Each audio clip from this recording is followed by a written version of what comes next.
Self-navigating organic transport defragmentation transcription sequence tape number 7 initiating. Continuation of audio transcription of my observations and activities to serve as backup files. This current transcription covers the continuation of events at Sparrow Crest Academy that began in January 2018.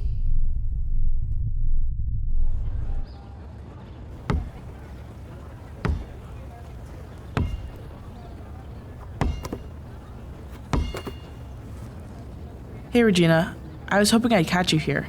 Got a minute? Ugh, not this again. 2 things, Kettrick. 1, I'm busy. 2, you are wasting my time. Regina, I'm telling you, Perez is up to something. Poppi tried to warn me about her, and now she's missing, along with Mitch. What's that got to do with Miss Perez? I'll tell you what, nothing. She's trying to do something nice for the school. You should appreciate that. Some of us at Sparrow Crest care about more than fake causes and conspiracy theories. What's that supposed to mean? Whatever! Look, the point is, I'm not gonna be your little spy. I'm not asking you to spy on her, just to watch everything she does and then tell me about it. I wouldn't expect your sisters to understand, but you are more rational than them. Well, see, that's where you're wrong. I'm not, and I won't.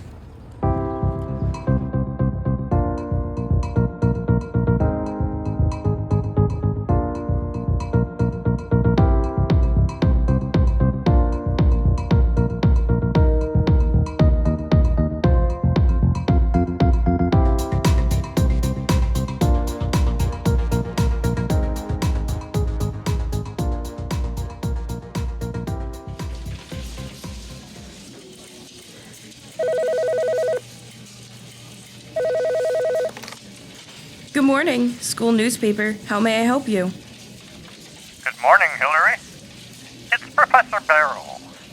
Oh, good morning, Headmaster. How can I help you? I was wondering if you could tell me if Miss Perez happens to be visiting your offices this morning. Why, yes. She's in Regina's office right now. Would you like me to get her? No need. Would you like to leave a message? No message. Thank you, Hillary. Good day.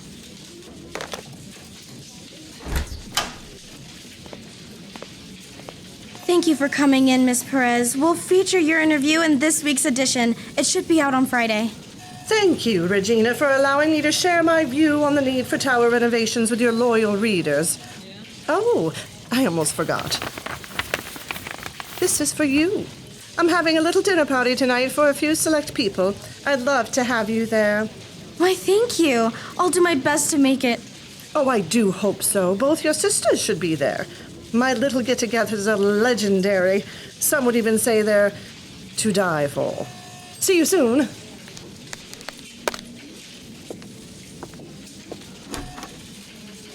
That lady gives me the heebie-jeebies. You aren't going to that thing, are you? That's not your concern, Hillary. What is your concern is transcribing this interview so we can get it in this week's edition. Yeah, you're right. Sorry.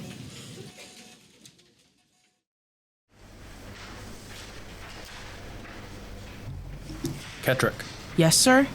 a word, please, before you go. I'm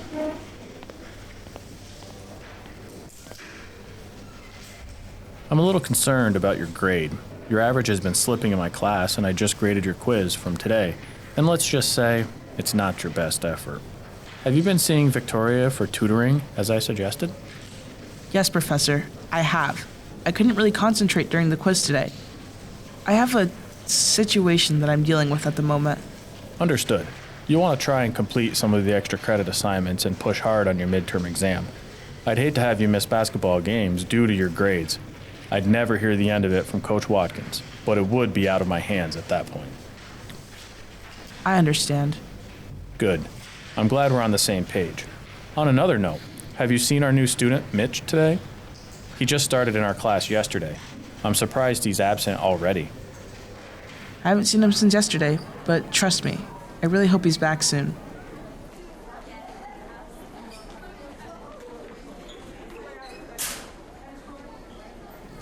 Hey Tori, been looking all over for you.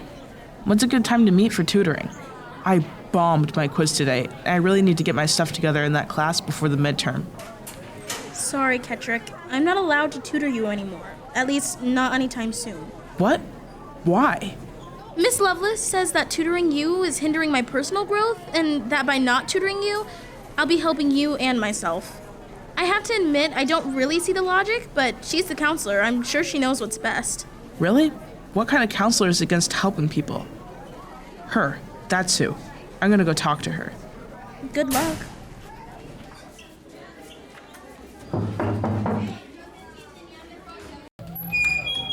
Why, hello, Kettrick. Come in, come in. You missed our session this morning. I'm sorry. I've had a lot going on. Miss Lovelace, why did you tell Tori not to tutor me anymore?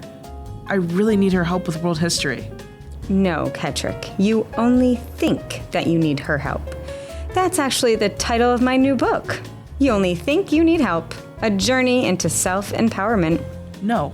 Actually, I really do need her help. I'm really struggling in Mr. Holloway's class right now. If I don't get a decent grade on the midterm, I won't be able to play in the state tournament, and we've got a shot at getting pretty far this year. Don't worry.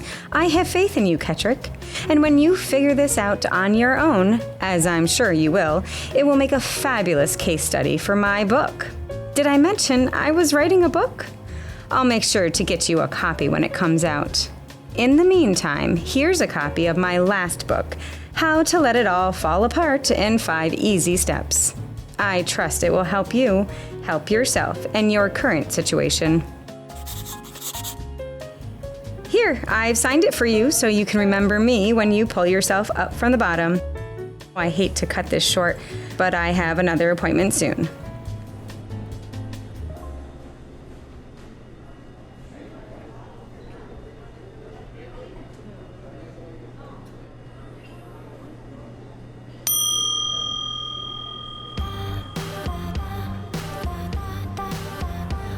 Well, if it isn't all 3 Mescke sisters. Kettrick is always telling me how much she enjoys sharing a room with you. Does she now? Yep. Anyway, I haven't seen you girls in a bit. What can I get you today? We'll all have root beer floats, organic root beer, and 2 scoops of ice cream. Well, okay. Coming right up. Okay, Regina. What's so urgent that I had to miss a pedicure? That's nothing. I'm missing swim tryouts. I need to be there so the newbies learn their place from day 1. That's when you make all the freshmen tryouts swim across the pond carrying you on their back. Right, Athena? You're joking, right? You wouldn't make a kid carry you all the way across the East Lawn Pond. Well, they have to remember who's the frog and who's the scorpion. I don't follow you. Here we go. Athena, I'm sure Mr. Pearl is too busy to... A scorpion sees a frog at the edge of a stream and asks it to give a ride across on its back.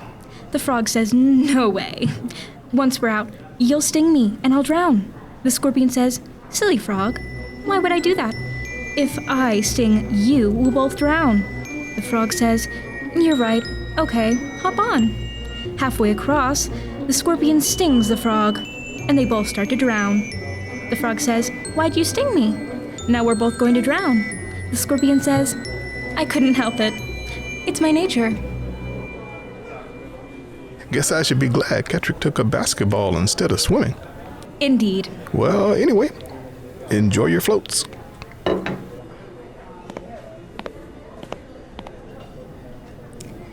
I don't know who's more annoying, him or his nosy daughter. Right? Speaking of Kettrick, that's kind of what I wanted to talk to you both about. Great. What is it now? So, Miss Perez gave me an invite to her dinner party tonight when she came to the paper for an interview. She said it's for special students and that you two already have your invitations. Uh-huh. I can't wait to rub it in everyone's faces. So anyway, Kettrick keeps telling me that for some reason she doesn't think Perez should be trusted. Like she's up to no good.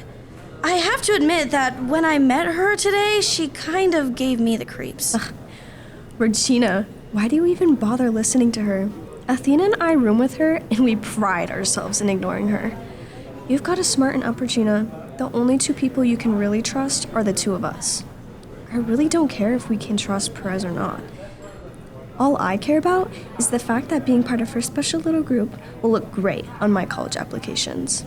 I don't know. Maybe you're right. Trust me, little sister. You're only 3 minutes older, but okay. I'd better head out. It says on the invite that Miss Perez is sending a car to pick us up, so I'll see you then. Later.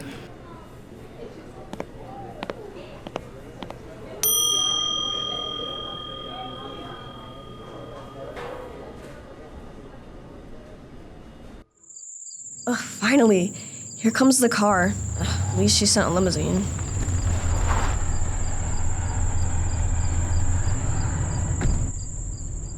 I can't believe he was like half an hour late. Hard to find good help these days. I wonder if they already dropped off everyone else. Regina must be already there. Driver, is everyone else already there? Driver, hello?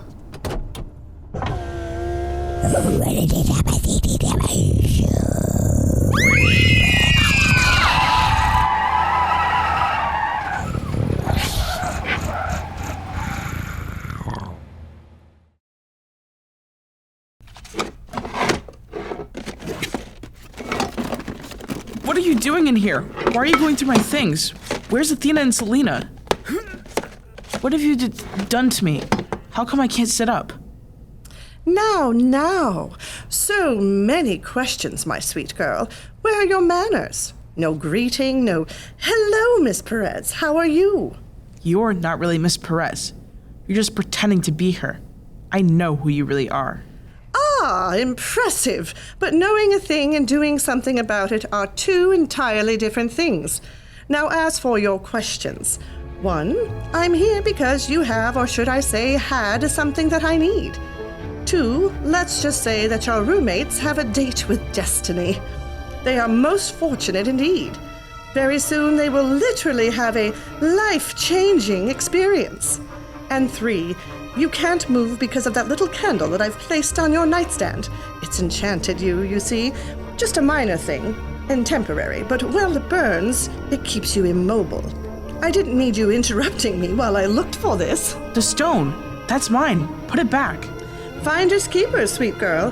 Besides, this stone has a much higher purpose than sitting in a fish's belly or resting in a foolish girl's dresser drawer. A much higher purpose indeed. Oh well, I must be off. Family reunion, I'm sure you understand. By the way, thank you for the stone. You've saved me a lot of trouble. I've tried coaxing it away from that fish before, but for some reason, it was afraid of me. Imagine that.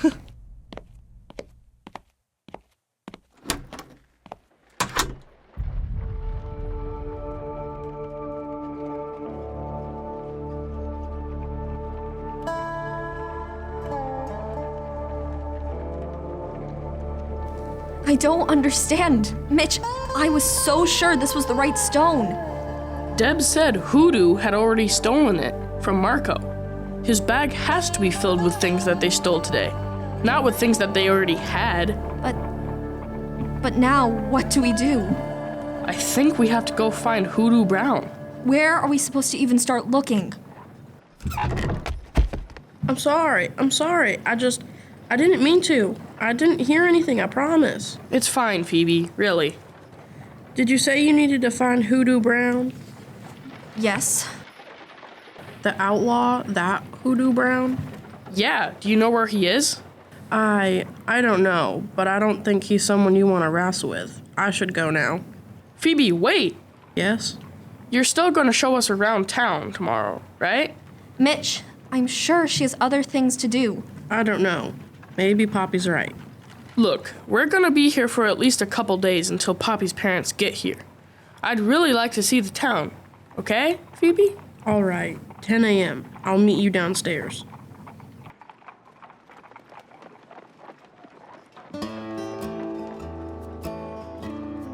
Good morning, Phoebe. Here, let me take that laundry from you. It looks heavy. Thank you. Do you go there every day? Of course not. Who does laundry every day? We don't want people to get sick. What do you mean? Well, everyone knows washing the sheets just makes it easier for seam squirrels to get in. The what squirrels? Seam squirrels? You know, seam squirrels, bed critters. I keep telling Ma that she's charging folks too much for a bath and washed sheets. Nobody wants to pay to get sick. I'm confused. People think that taking a bath and clean sheets will make them sick? Well, of course. Everyone knows that. Maybe you better carry the basket, Phoebe. Well, here's the bank. Post office is right inside if you want to send anyone a letter, and right there's the general store. Mr. Eaton is pretty nice. He gives out sarsaparilla candy sometimes when I go in to buy things for Mom. And there's the jail, of course, where I suppose that lady is still locked up. You think she's really in cahoots with the Dodge City gang?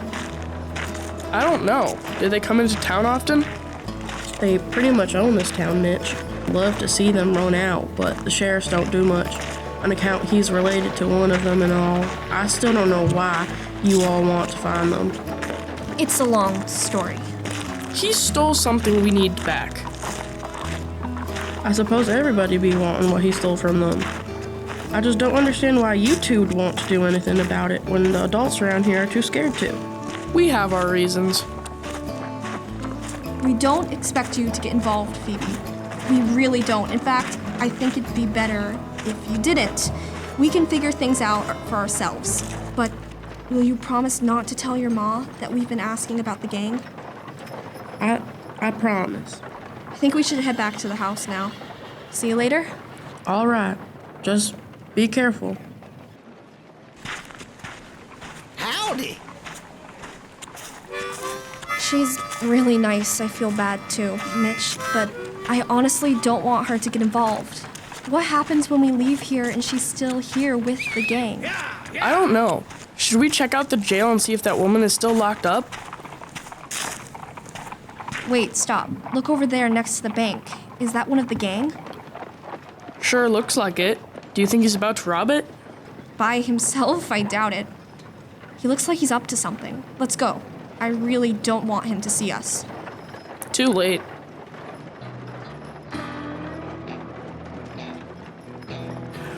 Well, looky that. Funny running into you two varmints so soon. You're just who I was looking for, too.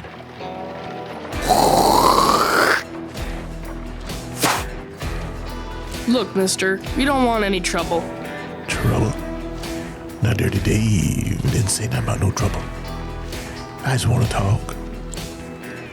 So why don't you just come with me without fussing, and we can have a little conversation. Run, Mitch!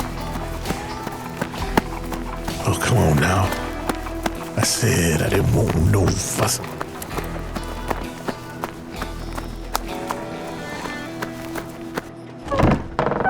Now what do we do? We need a plan, that's for sure. That Dirty Dave guy probably saw us come this way, so he knows where we are. Do we tell Ma? Absolutely not. What about Marco Barrow? Maybe he could help us. First of all, why would he believe us? And second, we don't even know if he's in town anymore. We don't have to tell him the whole story, do we? Just that we need to get something back that he stole. Yeah, except we don't even know what we're looking for, Mitch. A precious stone? What does that even mean? It could be on a sword, it could be on a cup, a ring, a fountain pen. It could be on anything, and it could be anywhere. Right. I think we need to find Hoodoo Brown before he finds us, though. Oh gosh, do you think that's him? Could be Dirty Dave. Do we answer it? It's just me, Phoebe. Thank goodness. Is anyone else out there? Just me. Get in here, quick. Are you okay, Phoebe? Yes, I'm alright. Did you see anyone suspicious? No, I came to tell you that I know where Hoodoo Brown is. You do? Where? He's where he is every day at this time. He's like clockwork. Says it's the best darn food around. Where? Some restaurant? Yes, Ma's. He's downstairs in the dining room right now. Okay, plan time. We have to figure this out. Mitch, put a chair against the door. Shouldn't we let Phoebe go out first? Yes. Phoebe, you go. We've got it from here. But you should go, Phoebe, really. You've done more than enough to help us. Really. The best thing you could possibly do is go back downstairs and act like everything is normal. Well, all right. And Phoebe? Yes? Thank you.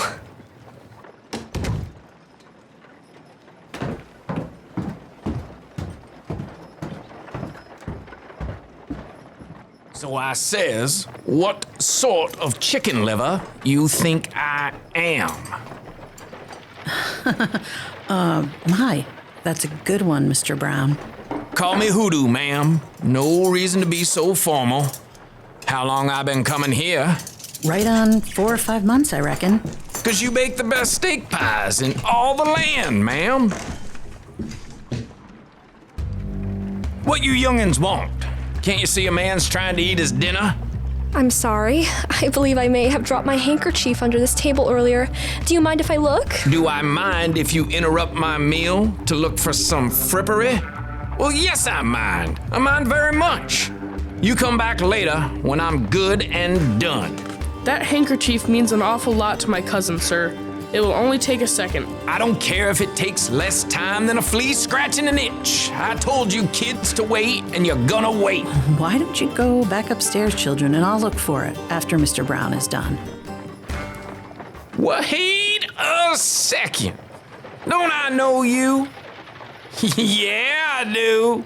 You kids were on the train earlier today, weren't you? Yep. I'm done sure of it. Be careful, woman. Sit back down. You just made me spill my gravy all over myself. Let me help. It's the least I can do. Hey!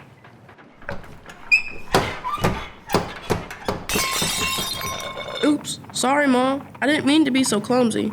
What in the blue blazes is going on in here? Get these kids out of here or I'll chase them out. I swear, Ma, if you don't remove them from this room, I will.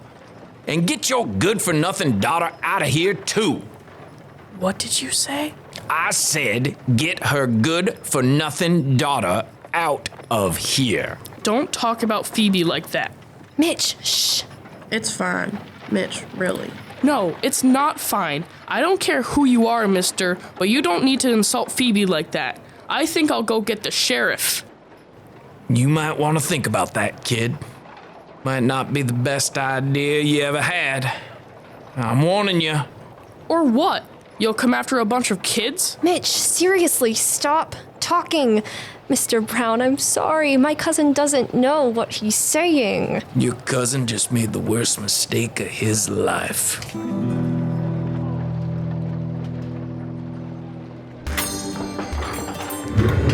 Run, you two, run!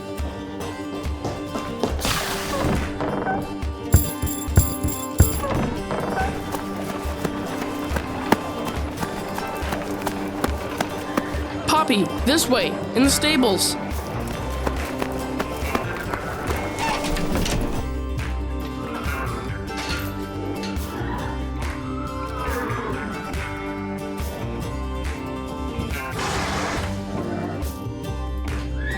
I'm here.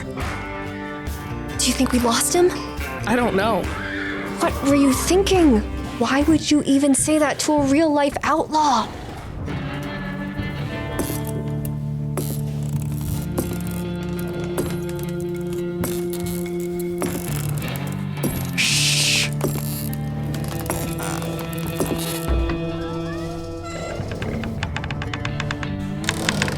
Anybody in here? Come out, little chickadees. I know you're in here.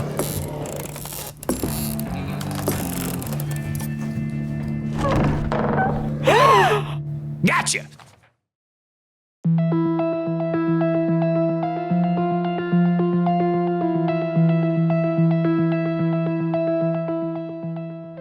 You have been listening to the Mysteries of Sparrowcrest podcast, The Stone Seekers, Part 3, Easy Come, Easy Go.